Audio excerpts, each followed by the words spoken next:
Voilà, bah écoutez, nous recevons un dernier candidat au terme de cette semaine très chargée. J'ai le plaisir d'accueillir Michael Modrikamen, qui représente le Parti populaire. On l'ignore souvent, vous vous présentez sur Charleroi, parce que vous avez une image bruxelloise ou nationale, disons, mais vous êtes Carolo, et vous êtes tête de liste à la Chambre en province de Hainaut. Je suis Carolo, je suis né à Charleroi, j'ai vécu jusque mes 20 ans, en effet, et je pense qu'il est important de porter le fait justement au cœur du pouvoir socialiste, au cœur justement des méfaits du socialisme, le clientélisme, le népotisme. Il suffit de voir Charleroi, il suffit de voir le Hainaut de manière plus générale pour se rendre compte de la situation catastrophique de la Wallonie. J'allais poser la question, oui. C'est de manière intentionnelle que vous vous présentez là. L'idée, c'est d'aller là où ça fait mal, où que justement le combat est le plus dur, mais aussi où les méfaits ont été les plus importants, donc porter justement la contradiction au cœur du pouvoir socialiste. Là où ça se passe. Voilà, exactement. Ok, on passe à la première question des internautes, si vous voulez. Très bien. Allez-y. Question politique, pour commencer, il y en aura d'autres plus pratiques, disons. Vous vous situez, et votre parti, à droite de l'échiquier, mais par rapport à cette multitude de petits partis d'extrême droite qui se présentent aux élections en Wallonie, où est-ce que vous vous situez? Quels sont vos rapports éventuels avec eux, ou votre absence de rapport? Écoutez, nous dénonçons, comme tous les partis démocratiques, l'extrême droite. Nous dénonçons tout ce qui est antidémocratique, nous dénonçons toutes les formes de racisme, d'antisémitisme et autres. Nous n'avons rien à voir avec ces groupuscules parfois haineux et autres. Nous sommes dans le champ démocratique, tout simplement. Voilà. Ok. Question suivante. Allez-y. Justement, on en parlait, mais quel regard portez-vous sur Charleroi aujourd'hui? Mais tout qui se promène aujourd'hui à Charleroi se rend compte de la misère, se rend compte de la pauvreté, se rend compte des dégâts à l'urbanisme qui ont été infligés. Parfois on a l'impression que la ville a été bombardée. On voit la mendicité dans les rues. On voit surtout l'absence d'espoir, l'absence de moyens financiers, mais aussi l'absence d'espoir chez les gens. Ils n'ont connu souvent que 30 ans ou 40 ans de socialisme avec les résultats qu'on connaît. Ils savent justement le poids du clientélisme, où il faut toujours un soutien politique, notamment du PS, pour obtenir un logement, pour obtenir un emploi, pour obtenir un avantage. Ils voient aussi le népotisme, où ce sont les fils d'eux qui reprennent les rênes, comme si les charges étaient héréditaires. Ils voient aussi cette forme d'oligarchie, parce que plus la Wallonie finalement vit mal, plus les Carolos vivent mal et sont désespérés, et plus on se rend compte que certains, en tout cas au niveau politique, vivent très bien. Est-ce que vous n'avez pas quand même l'impression que les choses changent? J'étais à Charleroi récemment pour le lancement de ce fameux centre de protonthérapie, vous avez vu, sur le bioparc, et on se retrouve du côté de l'aéroport sur une zone industrielle avec des industries de pointe, des labos universitaires, etc. Il y a quand même quelque chose qui n'existait pas, et le boom lié à l'aéroport, ne serait-ce que ça. Il y a heureusement des choses qui changent, mais c'est une goutte d'eau dans un océan difficile. C'est vrai qu'il y a, vous parlez de ce zoning près de Charleroi, effectivement, plein d'espoir, encore que bon, c'est pas nécessairement tous les Carolos qui viennent y travailler, il y a des gens qui viennent de Bruxelles, c'est ça le paradoxe aussi. Mais regardez la ville elle-même, le centre, la plupart des communes limitrophes, l'État, les magasins fermés, il y a pratiquement un magasin sur 3 fermé, un autre sur 3 qui survit, et un troisième qui maintenant est occupé par des biens à bas prix, à 1 euro, à 2 euros. Regardez tout, je dis aux Carolos, regardez autour de vous, et ils le font. Et j'entends, moi, que la désespérance, on compare ce qui était avant. Alors, il y a eu la désindustrialisation, c'est vrai, mais ça n'explique pas tout. Ça n'explique pas tout. Quand on voit l'argent qui a été investi justement dans le Hainaut depuis 30 ou 40 ans... Oui, j'allais dire, il y a eu les fonds européens. Il y a eu les fonds. Eh bien, quand on voit l'argent qui a été investi... Vous trouvez que ça ne se voit pas? Bien sûr, en tout cas au niveau de la ville, certainement pas. Parfois on a l'impression qu'elle a été bombardée la veille, c'est pratiquement en Dresde à certains égards. Ok, on va passer à un sujet différent sans doute. Je découvre les questions en même temps que vous. Mon fils a réussi un master et ne trouve pas d'emploi. Que proposez-vous? Pour tout vous dire, c'est une dame de la maison ici que j'ai croisée dans les escaliers hier qui me dit il faudrait quand même que tu poses la question des années d'études et pas moyen de travailler. Il y a un constat, c'est que le coût de l'emploi est beaucoup trop cher en Belgique. Je voudrais quand même indiquer que pour 100 euros en poche d'un travailleur, il en coûte 254 euros à l'employeur. Ça, c'est un premier problème fondamental. C'est-à-dire pour quelqu'un qui gagne 2 000 euros, réduire les charges. C'est réduire les charges. Et alors, il y a d'abord, ça coûte très cher, et puis on a toute une série de plans discriminatoires, complexes, tels que Activa. Il faut un certain mois de chômage, il faut une certaine année. Et puis, vous avez pendant tout un temps des avantages importants, jusqu'à même payer une partie du salaire, et pas de charges sociales. et puis tout ça est réduit. Et puis qu'est-ce qu'on fait après que le plan ait donné ses effets pendant 6 mois, 1 an et la personne, on la jette comme un Kleenex à la rue. Alors nous avons des mesures finalement radicales. Un, tous ces plans d'incitants, on les met de côté, en échange de 2 mesures. La première, c'est que pour les 3 premiers emplois, il n'y ait aucune charge sociale et aucune formalité, en ce compris de licenciement, un peu comme les chèques services, si vous voulez, les chèques emploi, chèques services.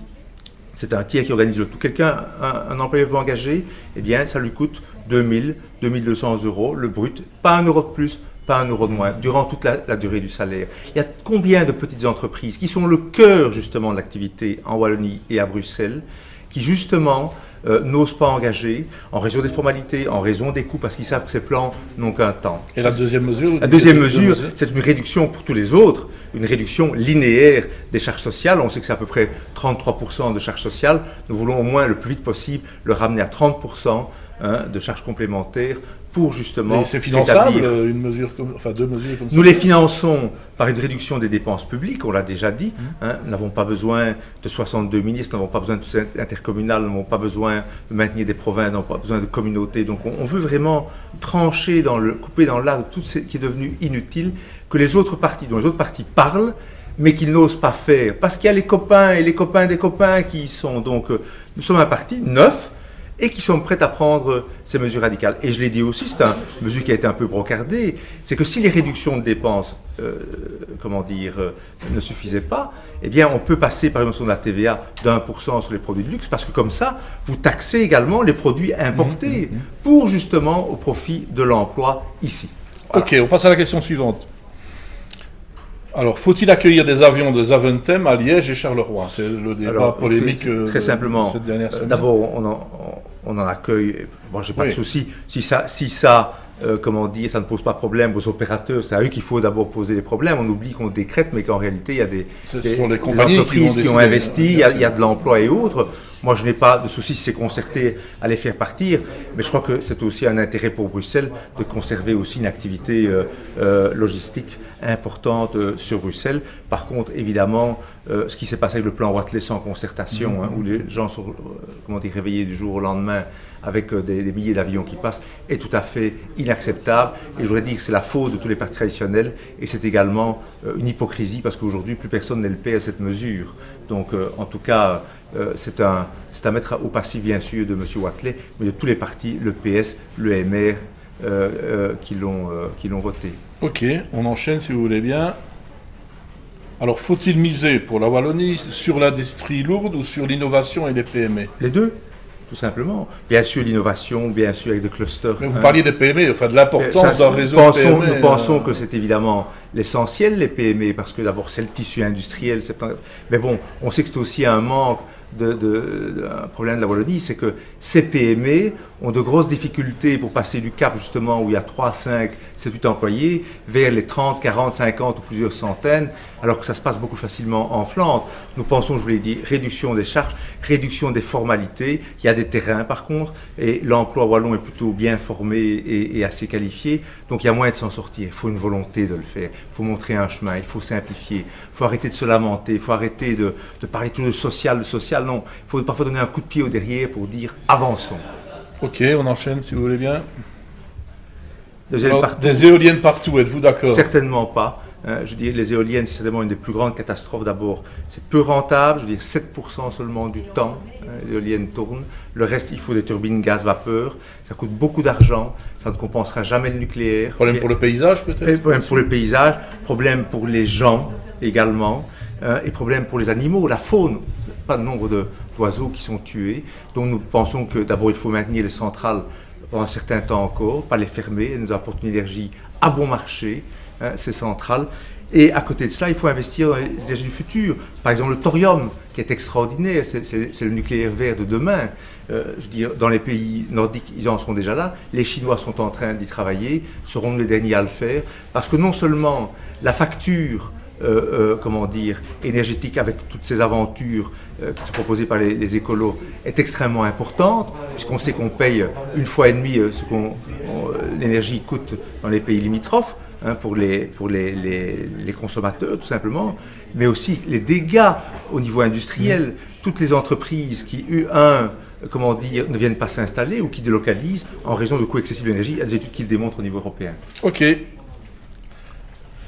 Faut-il créer de nouvelles villes en Wallonie? Vous savez que Benoît Lutgen a lancé l'idée qui était un peu prise à la volée par tout le monde. Je pense qu'il y a un travail extraordinaire à faire dans la rénovation du bâti et des quartiers. Et on peut prendre des initiatives extraordinaires. Vous savez, Charleroi est une ville marquée par le 19e siècle, l'industrie lourde et haute. C'est une ville triste à bien des égards, avec les bâtiments, ils sont sales. Pourquoi ne pas faire verdir les quartiers? Carrément planter un maximum de façades, les faire verdir. Ça plongerait, on passerait, si vous voulez, du 19e siècle vers le 21e siècle, sans tenter de rénover le 21e. Des murs verts, vous voulez dire? Oui, sur les façades, sur un maximum de façades. Vous voulez dire, Je veux dire, ça donnerait déjà un tout autre look à la ville et à Charleroi. Mais certainement pas de nouvelle ville. Ok, on enchaîne. Alors, une note sur 10 pour le plan Marshall 2.0 pour la Wallonie. Alors, l'idée d'avoir des clusters, de se tourner vers les idées du futur, c'est évidemment quelque chose de fondamental. Mais quand on voit l'argent investi par rapport au return réel, le nombre d'emplois créés, on se rend compte que c'est évidemment totalement insuffisant. Vous croyez qu'il faut accélérer le mouvement ou il faut changer de politique? Il faut changer de politique. Accélérer le mouvement, on n'aura pas plus de résultats. Je le disais, si on investit mais qu'il n'y a pas une réduction massive des charges sociales, une simplification d'une série de formalités et autres, et surtout la fin du clientélisme, ça ne dépend pas ces aides de connaître monsieur un tel et monsieur un tel, je veux dire, ça ne pourra pas marcher. Donc je donne une note de 3 sur 10 au plan Marshall. Ok. Alors c'est la toute dernière question qui a été posée à tous les candidats. Dans 20 ans, selon vous, la Wallonie telle que vous la connaissez aujourd'hui, ce sera... Dépendant des choix qui sont faits aujourd'hui, c'est soit si on continue le socialisme, matiné même d'une dose peut-être de PTB, je veux dire, ce sera la catastrophe totale, c'est-à-dire que la Wallonie sera en faillite parce que les transferts effectivement de la Flandre auront pris fin, ils auront été lissés, ce sera le chômage, on ne pourra plus payer les pensions, on ne pourra plus payer les charges, soit on se retrousse les manches, on prend les mesures courageuses qui s'imposent, réduction des dépenses publiques, réduction des impôts, remettre l'initiative individuelle, la responsabilité individuelle, en avant. Et si on se retrousse les manches, eh bien, on en fera une économie du 21e siècle. Et ça, c'est l'alternative que nous proposons au Parti populaire. Ok, je vous remercie, M. Motekamen. Alors, c'est ici que se termine cette semaine wallonne sur le soir.be. Je voudrais remercier tous ceux qui ont travaillé avec moi sur ce projet, tous les journalistes, tous les techniciens, etc. Ça s'est très bien passé. J'espère qu'on recommencera lors d'une prochaine campagne électorale dans 5 années. À bientôt.